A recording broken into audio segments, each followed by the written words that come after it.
Bring them up? No, not bring them up, tilt them up. So do you need to teach me how to use the bike? Do I need to change gears on this? Yeah, I'm going to show you in a second. I'm doing this one thing at a time. See, that one and that one? Okay, so what's easier? That one's easier. Okay. I really don't know what I'm doing, Cameron. Just telling you, I don't know what I'm doing. So you're just riding at the moment? I know that. Let's do it one more time, yeah. Oh, here we go again. Oh.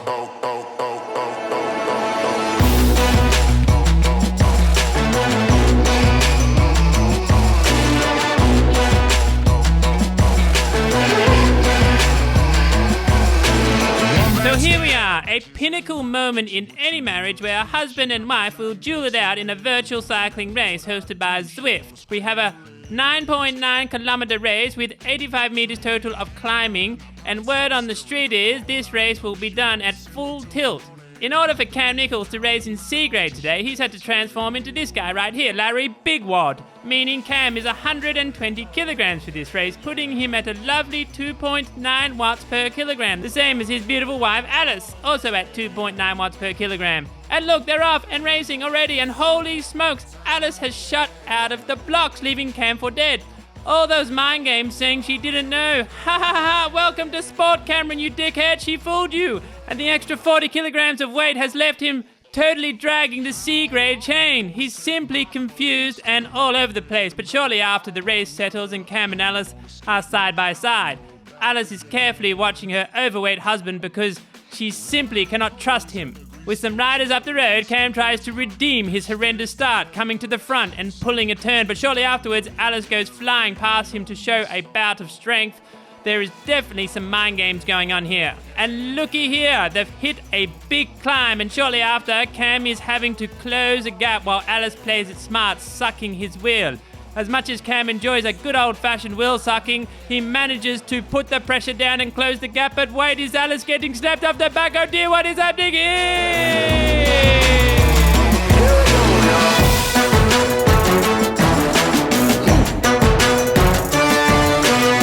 So welcome back to quite an intense Friday vlog series where we're going to break the video once again into two main parts. Number one, I'm going to share with you what happened when I raced my wife on Zwift for the very first time. And number two, my thoughts and my wife's thoughts on the Kickr bike. And just know up front that this video is not sponsored by Wahoo. I proactively reached out to them to see if I could get access to this bike here, which they kindly gave me in return for some content, which is what you're going to see today. Now, before we get into those two primary agenda items, we have our first ever, in over 2 years of creating content on YouTube, video sponsor. And that video sponsor today is Surfshark. Who is Surfshark? They're an award-winning secure VPN service that encrypts your online data to help you stay private and protected. Now, if you don't know what a VPN does, just quickly, think of when you connect to the internet, to the online world, you pretty much go straight there and you open yourself up to a whole bunch of security risks and cyber crimes. We've all heard of ID theft before, and if you're like me, you just kind of hope it never happens to you. Well, not anymore, because I'm now using Surfshark, and essentially what happens is instead of walking straight into the world of the internet, the online world, we go via a server, and this server protects us from security threats while we do whatever we're doing online. In addition to that security that you get, you can also access your favorite streaming video services. You can enjoy secure internet connection in coffee shops and other public places, and you can stay anonymous when you're shopping for airfare, hotels, car rentals, etc. So these companies don't stitch you up on pricing based on your location. And I think most importantly, for me anyway, I now have a sense of calm when I'm doing anything financial online. My whole business is online, YouTube and the RCA, and I think it's about time that I did something about it. And if you're keen to do something about it as well, Surfshark are offering a pretty epic deal to the audience here, where their service normally retails for roughly $18 per month, but they're now offering a ridiculous 83% off, which works out to be $3 per month AUD, which is less than a coffee, to protect yourself online. You also get 3 months for free. It's hard to say that when you sign up to 24 months, and if you don't like it after a month, you get your money back. So if you're keen to take up this offer, enter the promo code CamNichols at checkout, see the link below. And thank you to Surfshark for the very kind offer to my audience, and also for being my very first video sponsor. So the race. This is a tricky one. Reason being, when the Kickr bike first arrived at my front door 6 weeks ago, my wife Alice was training for the Mooloolaba Triathlon. And I said to her at the time, would you be keen to race me on Zwift using the Kickr bike if I put a handicap in place? I thought it would make a fun piece of content, so she said yes. But then what happened? About a week after the Kickr bike arrived, Alice pulled out of the Mooloolaba Triathlon for a couple of reasons, but then she didn't ride for almost 4 or 5 weeks until 2 days ago when we signed up jointly for a Zwift C grade race, which was about 10 kilometers in length. And being the good sport that she is, despite not riding for 5 weeks, she still threw the leg over this thing and got involved. And for those interested in the numbers, Alice was around 190 FTP before wrapping up her training. So I shaved 20 watts off that, given her time off. And at 58 kilos, at 170 watts FTP, she came out at 2.9 watts per kilogram.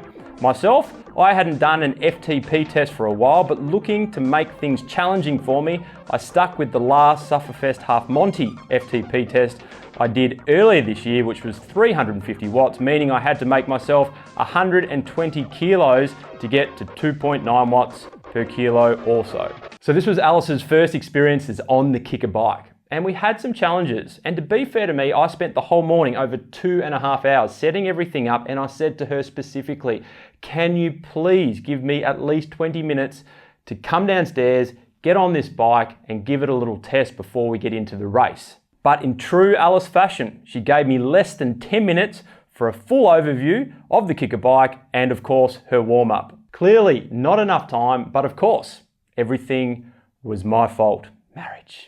So the race got started. And as you saw, I almost got dropped initially. 120 kilograms is a serious weight. But shortly afterwards, the race settled and everything seemed to be on track.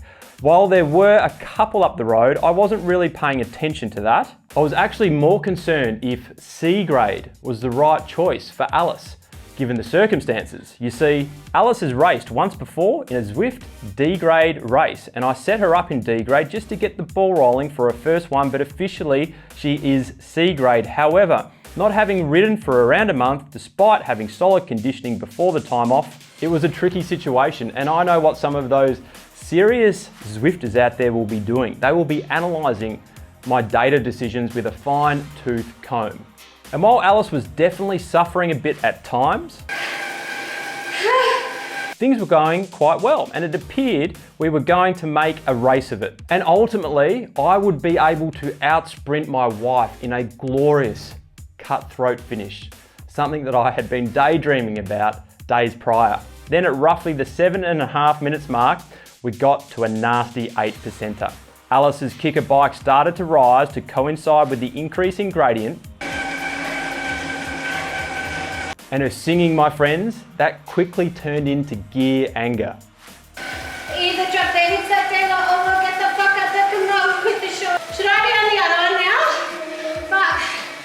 Yeah, sorry, it's an 8% climb. And while the elevation was a great way for Alice to experience the Kickr bike in action, it wasn't doing her or us any favours from a racing perspective. When you've had almost a month off the bike, the tolerance to lactate accumulation in the legs really starts to diminish. And while I was able to jump on the back of the bunch after almost getting dropped myself, Alice was toasted. The 8% incline had overcooked her and the race was essentially over. Like a good husband, I waited for her to join me so we could roll into the finish line together. But my friends, she dogged me. After kindly waiting for her, she went flying past me, looking to take out the husband and wife Zwift challenge, but I caught her, and towards the end of the line, still like a gentleman I sometimes am, I let her take it at the line, albeit irrelevant from a racing perspective. So racing with my wife on Zwift, what did I learn? Don't do it again.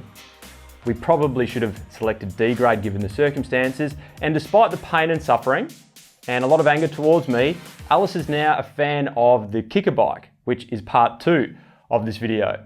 So for this part of the video, I wouldn't call this a technical review. There's plenty of that stuff already online. I wanted to share with you my personal experiences using the bike, more practical things, 4 things in fact that I wanted to share with you, and I'll leave you with a conclusion whether I personally believe the $6,000 AUD, it's worth the investment into this machine right here. And the first thing that I wanted to share with you, if you have a partner that also rides and you both do indoor training, the ease at which you can adjust the bike is simply easy. And while we're both 165mm cranks, you've got the capacity to go up to 175 without any hassle at all, and the ability to change the gear ratios and gearing systems, Shimano, SRAM or Campag, for your own personal liking is simply brilliant. Second up, the bike is incredibly smooth. I can't think of a better word than that, smooth. And what I mean by smooth is the quietness in which it operates, the gear changing, the way it moves up and down during virtual racing, and the whole drivetrain. To give you a bit more meat on the bone there, when you connect your bike, your road bike, to an indoor smart trainer like I've got there, you're essentially connecting two items and making them one. But this thing, as you would know, it's been designed to be one cohesive unit. And the 13-pound flywheel and enhanced motor provide almost the smoothest riding experience that I have ever personally experienced. And most interesting for me, for somebody who's into cycling training as a road cycling coach, when you typically try and do low cadence drills on a smart trainer, once you go below 70 cadence, you almost have this pulling or grinding effect. It becomes very difficult to facilitate low cadence drills on an indoor trainer. But what I noted with the Wahoo Kickr bike, I could slow the cadence right down to sub 50 without any issues, like the drivetrain was going to grind your legs to a halt. And as a result, it gives you a lot more agility from a training perspective using this machine versus, say, my smart trainer down there. The third point is the virtual racing experience on this indoor trainer is simply pioneering the virtual cycling world, in my opinion. It forced me to get back into some Zwift racing, actually.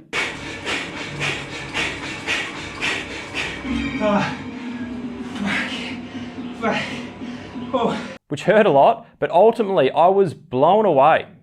I don't just say that lightly, with how real well the inclines and declines felt during Zwift races. I noticed this in particular when I raced a crit that had an undulating part in the course, and the bike handled this in remarkable fashion. I was almost expecting this electronic zzz sensation when the bike was moving up and down, but it is the complete opposite to that. It is so incredibly smooth, and I feel it is clearly what sets this bike apart when you consider this category, this emerging category. We've got stages, you've got tax, you've got the Watt bike. Yes, it is more expensive, but that virtual racing experience, I think it really sets this bike apart from the others. And the fourth item I wanted to share with you, I'm gonna have to get something for this, just give me a sec. I had to go get this product here, and that is Wahoo products, from my personal experiences, are robust and reliable. To give you a little bit of a backstory here, I purchased this Wahoo element and that Wahoo Kickr from my local bike shop, Hampton Cycles in Melbourne. I had to call them up yesterday to confirm when I purchased it. It was at the start of 2017, January 30th to be exact, and that has had no issues at all. Now, I know some people have had issues with their kickers, that's fine, but I've had no issues in close to 4 years of using that machine there. And this Wahoo element, it finally died about 2 months ago. And some of you might say, well, that's not good enough. A bike computer shouldn't die. But let me tell you about my experiences with Garmin before I changed to Wahoo. How long have you got? I went through 3 different Garmins over the course of probably 6 to 12 months each. They were almost pretty much buggy out of the box and progressively got worse until I had to piff them off a cliff. And finally, when Wahoo came out with this product, this has been robust and reliable for 3.5 years. And as a result of my personal experiences with Wahoo products, that gives this bike here a big tick because it has the Wahoo brand on it. And while there are many moving parts on this machine when you compare it to others in the same market, the fact that it's built and backed by Wahoo gives me a lot of confidence in the machine. And let's hear what my wife had to say about her experiences. Alice, how did you find the Kickr bike? Like it actually made me want to use a bike inside to do some indoor training. It was so smooth. Like you'd never, if you had that, and you'd never put your bike on, like your actual road bike on a Kickr ever again. It's pretty good. And it's pretty quiet. It's just really smooth. So I feel if you've got the funds and you're looking to invest into an indoor bike and you're into the virtual cycling world, then this bike here should really be a no-brainer. I'll catch you all in the next video.